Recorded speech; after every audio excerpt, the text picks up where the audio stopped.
Tenemos el privilegio de estar juntos para adorar, para exaltar el nombre de nuestro Dios. Quiero permitir a nuestros niños que por favor salgan a sus clases respectivas. Entre tanto ellos salen, quisiera hacerles una pregunta. ¿Alguno de ustedes recuerda el título del mensaje de la semana pasada? Siendo el rey de la adversidad.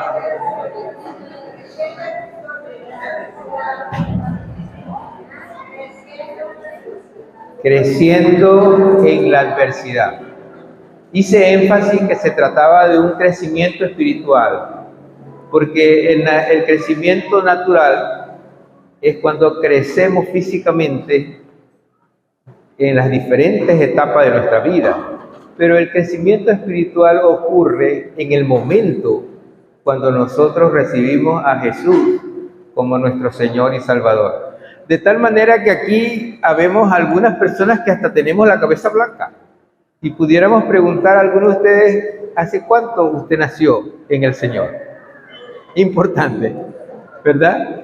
Y entonces si los hago pasar acá, me encontraría con algunos ancianos que tienen 5 años, 10 años, 15 años, 20 años en el Señor. Pero tenemos que crecer.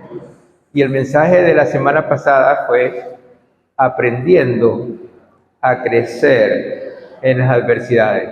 No quise tocar la parte cuando no hay adversidades, o bueno, lo mencioné por encima. ¿Se acuerdan que el Salmo 1 dice, bienaventurado o feliz el hombre que no anduvo, que no estuvo, ni se sentó en silla de escarnecedores? Ese es el hombre feliz. Pero acá en nuestra vida a veces nos encontramos con problemas y dificultades, y eso ya es una adversidad que tenemos que enfrentar. Pero por favor, no se quejen, no corra de la adversidad, enfréntese a ella y sáquele provecho, porque de la adversidad también crecemos y sacamos beneficios. Y como les decía en aquella ocasión, Pablo, el gran Pablo, sacó provecho de la adversidad. ¿Recuerdan de ese aguijón que tenía en su carne? Y había pedido a Dios que se lo quitara, mas no se lo quitó. Pero él sacó un provecho de eso. Y el provecho era no sentirse orgulloso de lo que es él, sino estar al servicio de un Dios, con todas sus limitaciones, sabiendo que Dios nos da eso, la fortaleza, la fuerza para vencer.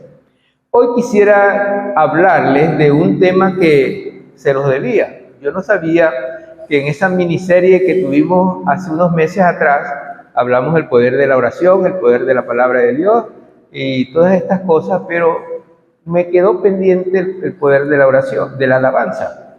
Eso debido a que fui a predicar a otra sede, luego se me olvidó y bueno, y revisando mis apuntes resulta que no tenía esta predicación en mis apuntes para ustedes. Pero bueno, quiero comenzar diciendo que la alabanza es una de las armas más poderosas que tenemos nosotros como cristianos para levantarnos cuando estamos caídos, cuando estamos en el suelo, cuando no tenemos fuerza alguna. Y Satanás sabe que esa arma está en poder de los cristianos, pero él trata de hacernos creer que no es así. Ahora, usted se preguntará, ¿qué es la alabanza? La alabanza es una especie de adoración. Está relacionada con la adoración para rendir tributo, honor, honra, alabanza a nuestro Dios. Entonces, repito, la alabanza es una forma de adoración en la que el cristiano da tributo, honor, gloria, honra al Dios en quien nosotros hemos creído. Por ejemplo, usted sabe danzar. Nuestras jóvenes que danzan aquí al frente de nuestra iglesia son parte de esa alabanza, de ese tiempo de alabanza a nuestro Dios. Por ejemplo, los que tocan instrumentos son parte de esa alabanza a nuestro Dios. La persona que canta y dirige este culto de adoración está alabando a nuestro Dios, está ayudando a la iglesia a tener ese tiempo especial de alabanza a nuestro Dios. Así que sea con danza, sea con instrumentos, arpa, salterio, maraca, flauta, trompeta que hace tanta bulla, o sea con la voz que Dios nos ha dado, con esa voz melodiosa podemos alabar a nuestro Dios. Y la adoración es como la más alta calificación que tenemos los hombres para rendir culto a nuestro Dios. Pararnos de repente en la vida y decir, estas cosas que vemos, la naturaleza con todo su esplendor, con toda su belleza, con sus aves, con su mover de las hojas, con sus flores, con sus ríos que caen suavemente, ese ambiente de paz que disfrutamos, reconociendo que quien creó eso es Dios. O si quizás tenemos la oportunidad de tener no sé cómo se llama, no es microscopio, pero es esos grandes telescopios, gracias. Esos grandes telescopios que se puede ver el universo o parte del universo. Por ejemplo, sé que al sur de Chile hay un conjunto de telescopios muy famosos que la gente los usa para escrutar, para analizar, para investigar el universo. Esa creación que nosotros no vemos, nosotros vemos hasta el cielo azul y la lluvia y todo lo que sabemos, pero hay un cielo más allá de ese cielo que no lo vemos. Estar allá viendo esas explosiones de las nanas, de esos astros que ya cumplieron su tiempo y de repente explotan, y eso da un brillo y un esplendor hermoso que solamente es posible a través de esos aparatos o de esas estaciones que están girando sobre la Tierra, y ellos nunca tienen noche, todo el tiempo están de día y están analizando el firmamento. Entonces, Dios en este caso tiene la más alta calificación. No hay nadie superior a Él. Cuando nosotros como humanos entendemos que el Dios en quien hemos creído es el Dios que creó. Ahora bien, veamos unos ejemplos. El libro de los Salmos es un compendio de cantos, de poesías a nuestro Dios. Son 150 salmos, pero muchos de esos nosotros los cantamos. Por ejemplo, usted oye de cantar el Salmo 34, que dice, bendeciré a Jehová en todo tiempo. Lo cantamos y nos alegramos, bendiciendo, hablando bien, alegrándonos con ese Dios que nos ama, que nos cuida, que nos quiere, que nos provee, que nos cuida. O quizás otro salmo, el Salmo 16, casi no se lo sabe la gente, pero dice, guárdame, oh Dios, porque en ti he confiado. Y así muchos salmos se cantan. Pero hay otros episodios también en los cuales nosotros podemos alabar y adorar a nuestro Dios. Por ejemplo, recuerdo en segundo libro de Crónicas, cuando el rey Salomón fue nombrado rey, él tuvo la misión de edificar casa a Dios. No fue David su padre, fue él que edificó casa a Dios. Y esa narrativa está en el capítulo 7, los versículos 1, 2 y 3. Solamente voy a leer una pequeña parte de lo que pasó cuando inauguró en el capítulo 6 el templo a Jehová, el rey Salomón. Pero voy a leer en el capítulo 7, los primeros 3 versículos. Dice así. Y cuando Salomón acabó de orar, descendió fuego del cielo y consumió el holocausto y sus víctimas, y las víctimas. Y la gloria de Jehová llenó la casa. Entonces todos los hijos de Israel, viendo descender el fuego y la gloria de Jehová sobre la casa, se postraron rostro en tierra sobre el pavimento y alabaron y adoraron a Jehová, porque es bueno, porque para siempre es su misericordia, es eterno su amor. Entonces, este portento, esta demostración de poder, esta maravilla que sucedió en el templo, un hermoso templo que Salomón construyó para la gloria de Dios, fue inaugurado. Y cuando se inauguró sucedió esto que les leí. Ese es un motivo de alabanza, de adoración a Dios. Pero también cuando estamos en adversidad, nosotros también tenemos la oportunidad de alabar y adorar a nuestro Dios. En este mismo libro de Crónicas, el segundo libro de Crónicas, en el capítulo 7, versículo 14, dice: si se humillare mi pueblo, sobre el cual mi nombre es invocado. Todas estas cosas que suceden, que el escritor al libro de Crónicas habla, nos mueven el piso para entender que Dios está atento a nuestras necesidades. Ya no es disfrutar de algo hermoso, de una fiesta, de ver ese portento, esa maravilla de Dios descender del cielo y quemar, consumir la ofrenda, sino que ahora nos toca a nosotros. Tenemos que tomar decisiones. Dice: entonces yo oiré desde los cielos, perdonaré su pecado y sanaré su tierra. Necesitamos hacer 4 cosas y Dios hará 3 para nosotros. Y eso también es motivo de adoración, alabanza a nuestro Dios. Cuando en medio de nuestras dificultades nos encontramos con un Dios que nos ama, que no nos deja solo y que nos da una vía, un camino, una puerta abierta para resolver nuestros problemas. Bueno, hay tantas cosas que decir en lo que nos dice la Biblia acerca de la alabanza y de la adoración, que solamente quisiera terminar recordando el Salmo 150. ¿Cuántos lo recuerdan? Nuestros músicos siempre hacen referencia a él. ¿Ah?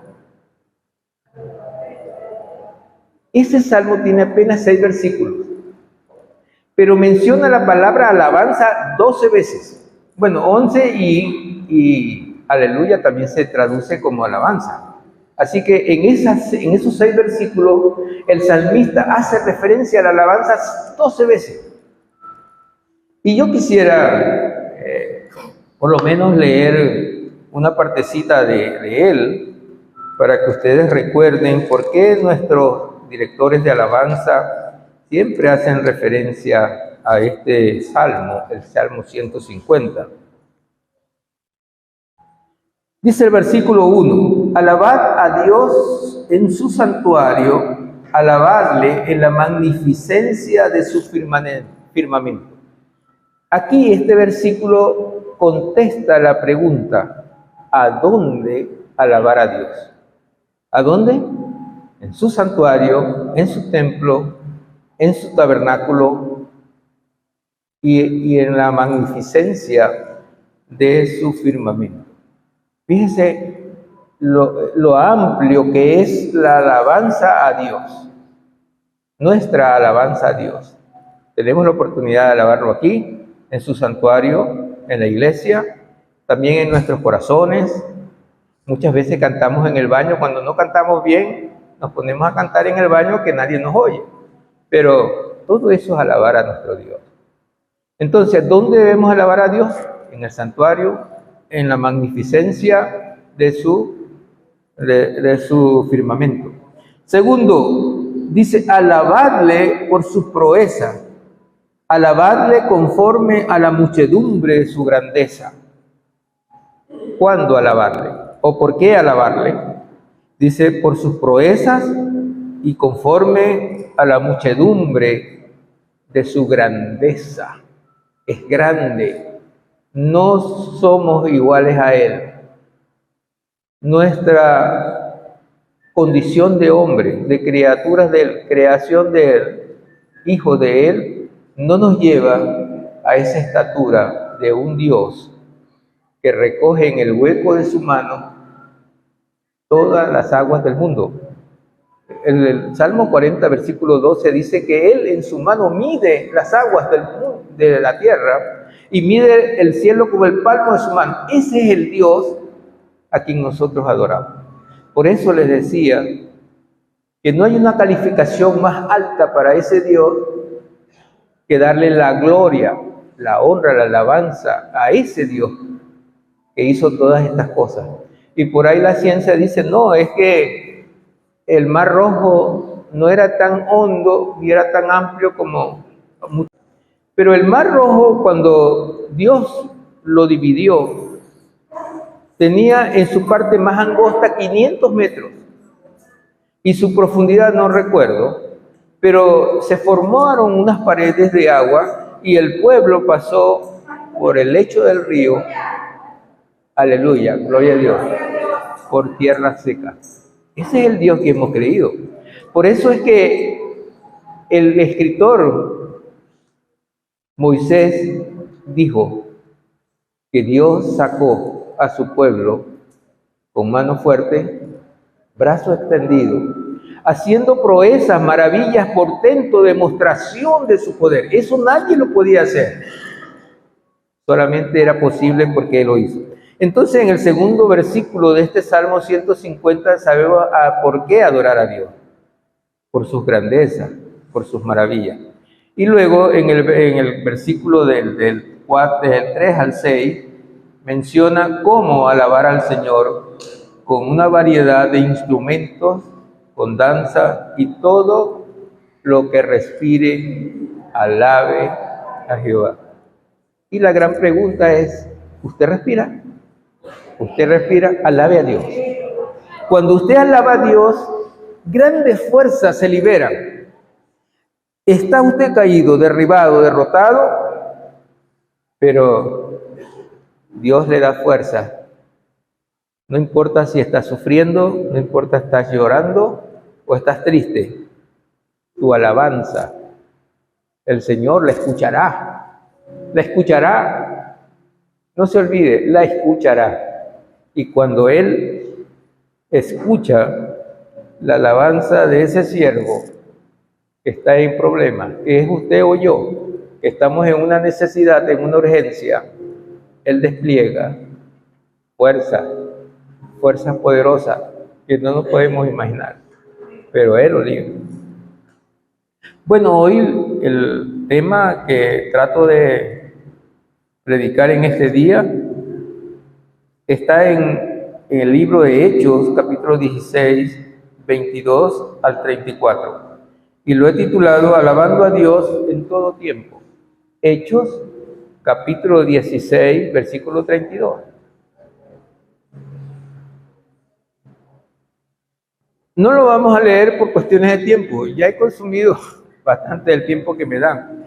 Pero lo voy a mencionar directamente. Y es un pasaje muy conocido por cada uno de nosotros. ¿Recuerdan Pablo y Silas, prisioneros en Filipos? ¿Recuerdan?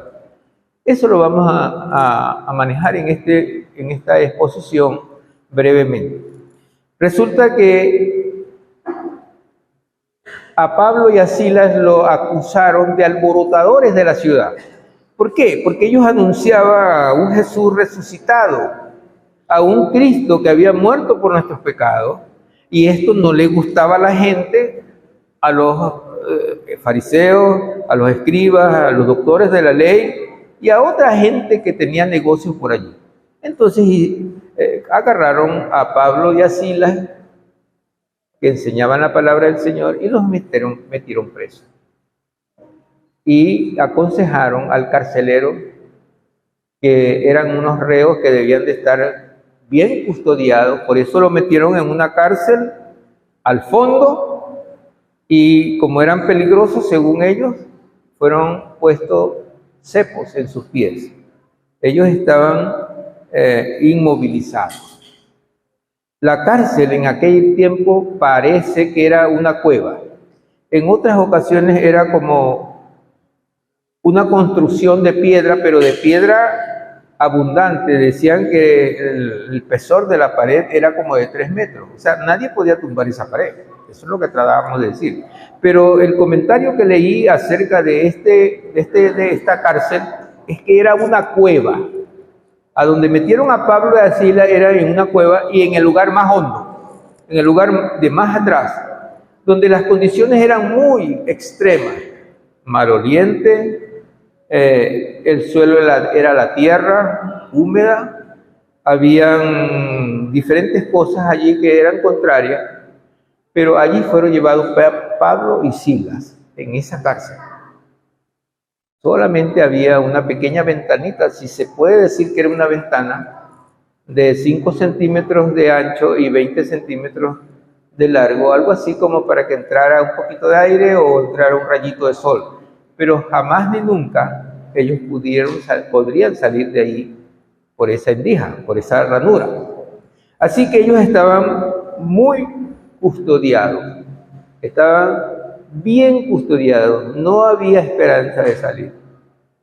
Y ellos incapacitados, inmovilizados, no podían hacer nada.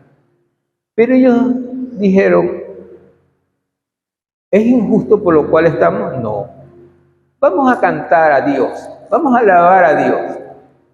Y no sabemos qué cantaron, pero cantaron a Dios y oraron a Dios. Y su música, su voz se oyó en la cárcel, en ese lugar, y los demás prisioneros, que sí eran prisioneros de cuidado, oían lo que ellos cantaban, oían cómo oraban, nunca se quejaron por la condición que tenían, sino que daban gracias a Dios. ¿Y qué pasó? El escritor dice que a medianoche, cuando ellos cantaban y oraban, los cimientos de la cárcel se estremecieron y las cadenas que estaban fijadas en las paredes y los cepos se movilizaron, se abrieron y ellos quedaron libres. Las puertas se abrieron. Y cuando esto sucedió, el carcelero, el militar, vamos a decir que estaba cuidado de la cárcel, tuvo miedo porque ellos tenían que pagar con su vida si alguien se escapaba. Entonces él se iba a hacerse daño, se iba a matar, vamos a decirlo así. Pero entonces Pablo, viéndolo de lejos, le dijo, no te hagas daño. Todos estamos aquí.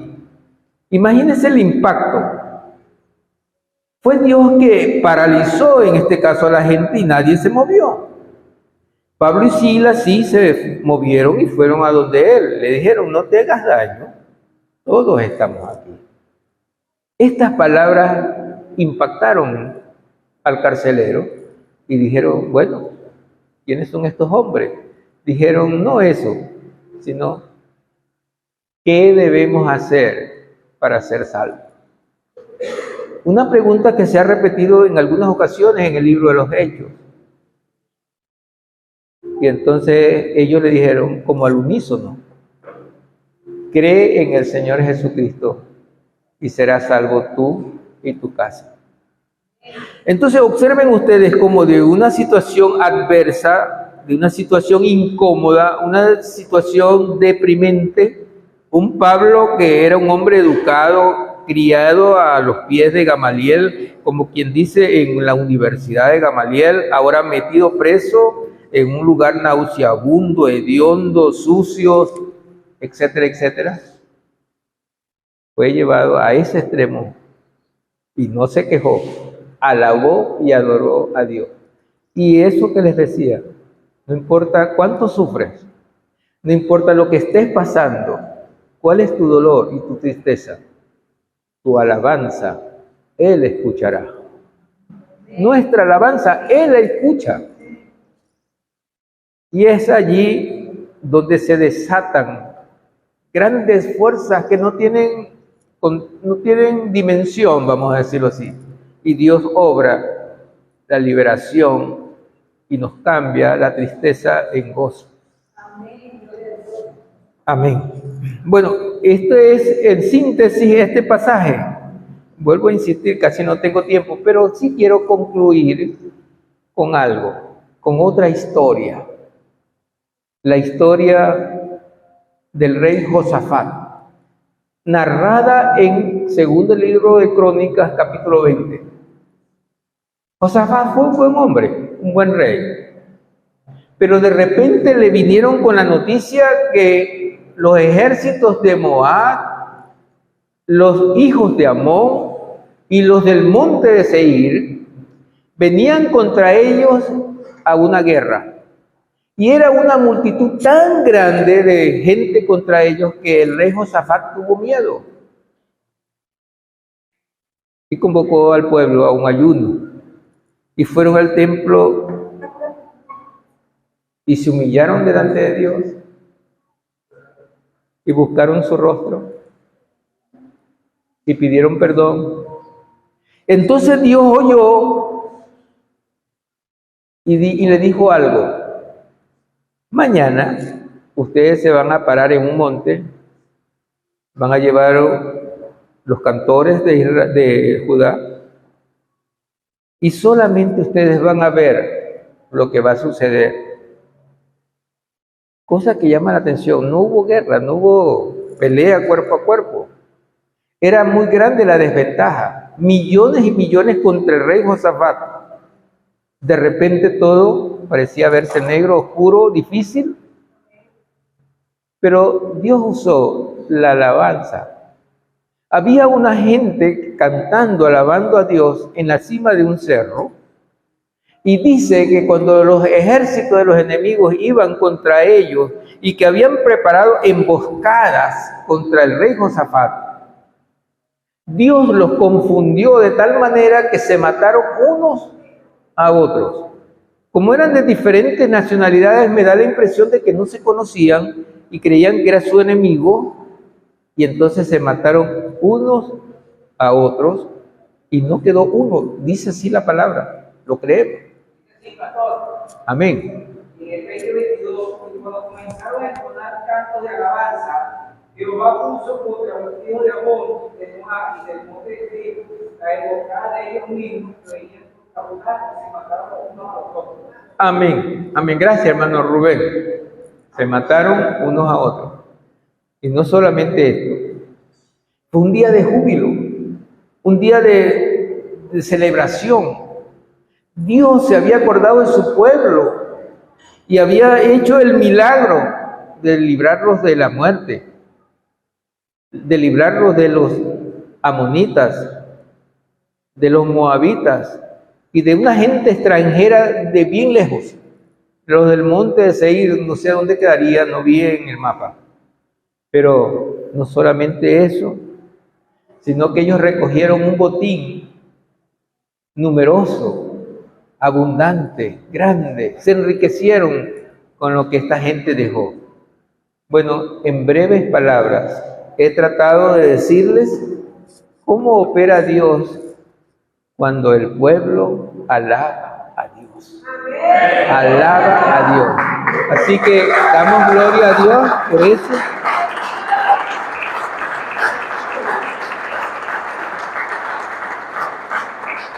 Y bendecimos su nombre. Ese es el Dios en quien hemos creído y a quien alabamos y adoramos. La alabanza, la adoración son armas poderosas que Dios ha puesto a nuestra disposición para levantarnos cuando estamos caídos, cuando no tenemos fuerza alguna. Él nos da fuerza, nuestra alabanza Él escuchará. Bueno, Dios les bendiga, mis queridos hermanos. Gracias por su atención y esperamos que esta predicación tenga un lugar en su corazón.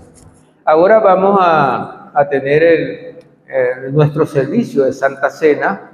La Santa Cena también es una ordenanza del Señor, es parte de nuestro culto central a nuestro Señor.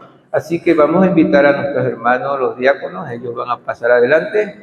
Y en esta ocasión me va a acompañar mi hermano Rubén para tener esta celebración los dos juntos.